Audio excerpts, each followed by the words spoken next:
morning, and it's a very bright morning out. We are in the end of February, but we've got about +6, +7 degrees out right now. Kind of hard to believe that last time I was fishing just a couple of weeks ago, we were in a snowstorm. But believe it or not, that session we did better than what we're doing today. We are fishing carp, but I am doing something a little bit out of the ordinary, a little bit out of my comfort zone. Now, Goldie is fishing just down the bank a bit with our traditional technique, you know, the carp rod, the rod pod, the alarm, you know, some PVA sticks, and we're all set up just further up the channel. But I wanted to try something that I've been meaning to for a long time and just haven't gotten to it, and that's Waggler fishing. Now, I've done a lot of fishing with small floats and, you know, different types of bait for panfish, for trout, things like that. I've done very little of it for carp. So, with it having been so slow this morning, I wanted to try the light rod, the light line, and this little Waggler float. We'll talk about the setup shortly. And I've come down to the mouth of the channel, right tight to these snags, and I'm fishing very close in. I guess I'm only about 11 feet out from the bank. And I'm just drifting the bottom of the drop-off.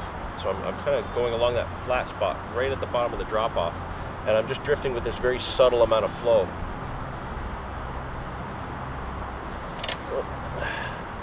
And sometimes you get into some of the timbers that are down there. There's a lot of rock, a lot of timbers.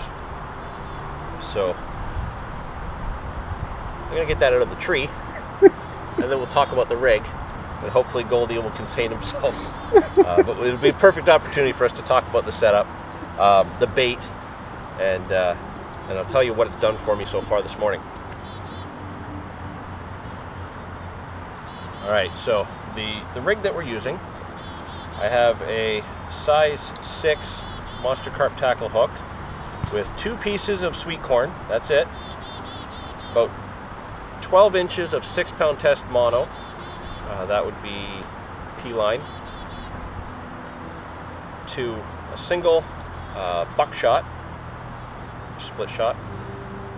And then because it's just about 5 feet deep, got about just over 4.5 inches from the split shot up to the float. Now the float, you know, usually the floats that I use have a little bit of silicone on the top, silicone on the bottom, and they run along the side of the float. In this case, it goes through a little hole at the bottom, and I have 2 rubber knots into like a rubber string as float stops, so that there's, you know, a little bit of play there, but not much. And those are very adjustable. I can move them deeper or shallower as I need to, depending on where I'm casting. So it's a very, very simple setup, very, very light setup, and it has actually worked so far. I did manage one fish just maybe 15 minutes ago.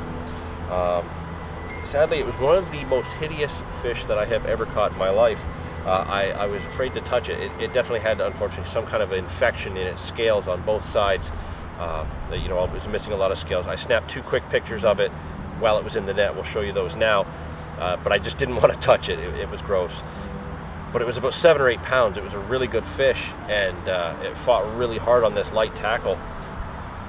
But the key, I think, to the whole scenario is that the bite was so incredibly light. You know, we're using our traditional carp tackle, you know, all morning over there, not getting any touches. Really, if that fish just kind of mouthed the bait and let it go, we'd never get an indication at that end. They'd have to move the lead. Whereas here, you know, just one tiny shot, just slightly drifting. It was that little stop in the current, and it just ducked under the surface just that little bit, and boom, I was able to set into it. You know, I might not have recognized that indication with the heavier equipment. So it was very, very effective for a day that, you know, as beautiful it is, and as much as you'd think they'd be feeding much better, you know, maybe they're still a little bit wary this morning. You know, they did receive quite a bit of pressure. It is a long weekend. We do know that 3 fish were caught out of this general area yesterday. You I believe our good friend Jeff got 2, and Dave got 1 as well. So, kind of changing weather conditions, a little bit of fishing pressure. These fish aren't really turned on, for us today. But we did manage one by just adjusting to a very subtle tactic. And what I'm doing, just a few pieces of sweet corn right out of the can, 3 or 4 at a time, tossing them out into the flow, just where my float's about to go into. And because the flow's pushing left to right, any of these fish that are coming up out of the snags following the scent have a really good chance of getting my hook bait. So I'm going to do a few more drifts and we'll see what happens, and hopefully we'll get another fish this way, because it has worked and I'm really hoping to get another fish today.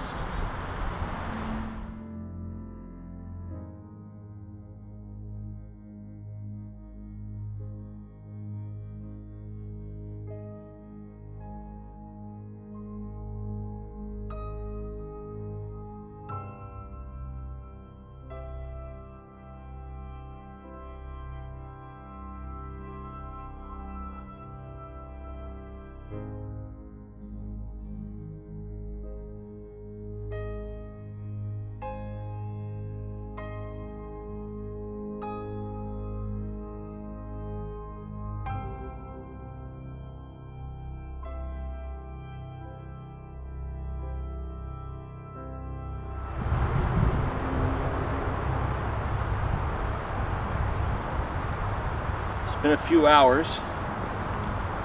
I've fished this Waggler up and down the bank, throughout little stretches of this channel. And, unfortunately, we haven't had another fish come through.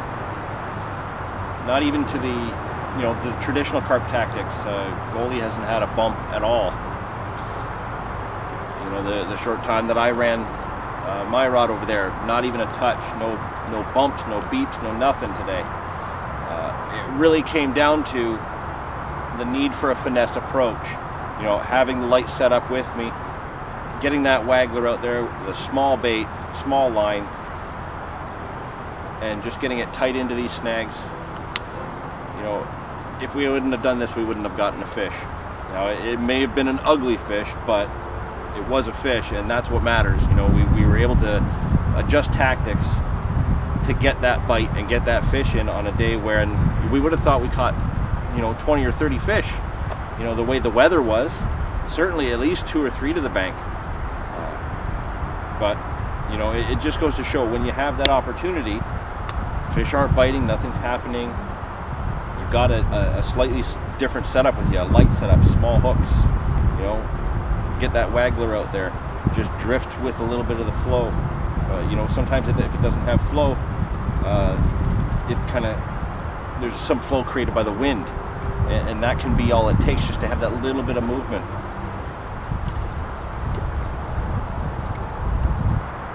So it really does go to show, when it's tough, when you should be getting bites, when the fish are there, definitely try something different. We've all changed baits, maybe changed the lead system, but what about changing the tactic completely? Running under a float rather than right on the bottom, getting it drifting along so there's a little bit of movement imparted there. It seems to make a difference from time to time with other types of fishing. Why not do it for carp as well? So I'm really holding out, hoping that we'll get one more take in the next half hour or so before we leave. But I'm really happy that I made sure that we brought the lighter equipment and gave the Waggler a try. Certainly something I would recommend that all of you try as well. It certainly did make a difference for us today. So this is something certainly that I'll employ more to my arsenal, keeping a lighter setup around.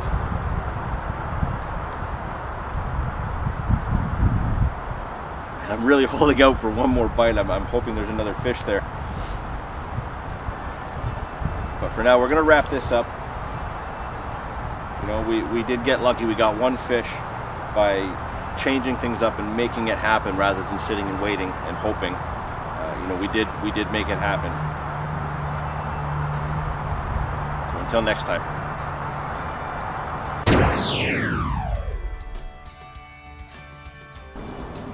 Hey, for more videos like you just saw, just click on the links right over here. And to subscribe to our channel and keep up with the latest updates and newest videos, just click the logo on the screen.